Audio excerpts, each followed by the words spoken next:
কুল আলমিনের পাক দরবারে লাখ কোটি শুকরিয়া নিবেদন করে এবং আদি পিতা আদম সৃষ্টি হতে আমাদের মাধ্যমে যত নবী ওলিয়া আউলিয়া গাউস কুতুব পীর পয়গম্বর পাগল ফকির মজলুম স্থান এসেছে।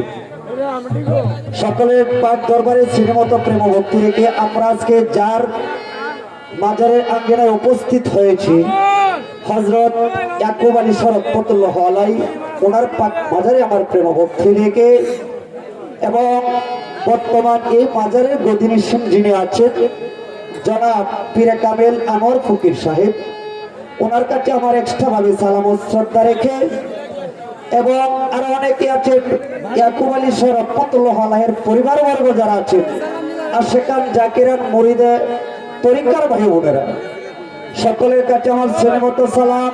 এবং আমি দেখতে পাচ্ছি এখানে উপস্থিত বিটপুর সোনাই থেকে আসছেন হযরত আজিজ শাহ রহমাতুল্লাহ আলাইহির মাজারের বর্তমান গদিনিসীন যিনি পীরজাদা জনাব আব্দুল হক সাহেব রহমাতুল্লাহ আলাইহি, ওনার পাঁচজনে আমার প্রেমভূত ফিরেকে উপস্থিত অত্র এলাকার মুরব্বিয়ান যুবক ভাই বন্ধুগণ, সকলের কাছে আমার শ্রেণীমত সালাম শ্রদ্ধা রেখে আমার মাতা পিতার জন্য সালাম রেখে যিনি আমার গানের গুরু আপন কত বাবু শহীদ ওনার আগ্রাসনে ভক্তি রেখে দ্বিতীয় উস্তাদ যিনি সিলেটের সালাম মরি সাহেব ওনার আগ্রাসনে ভক্তি রেখে এবং নবনির্বাচিত জাতীয় পার্টির অনেক নেতৃবৃন্দগণ এখানে হয়তো উপস্থিত আছেন।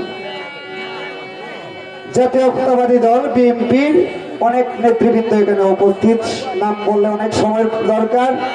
সকলের কাছে আমার সালাম এবং মঞ্চ যিনি পরিচালনা করছেন লাল মিয়া ভাই, ওনার কাছে আমার সালাম। রাসেল ভাই, জিয়া রহমান মামা, শিল্পীবৃন্দ যারা আছেন, দিলওয়ার সরকার, কুশিমরি, জয়াল, হযরত আলী, আরো অনেকে, সকলের কাছে আমার সালাম।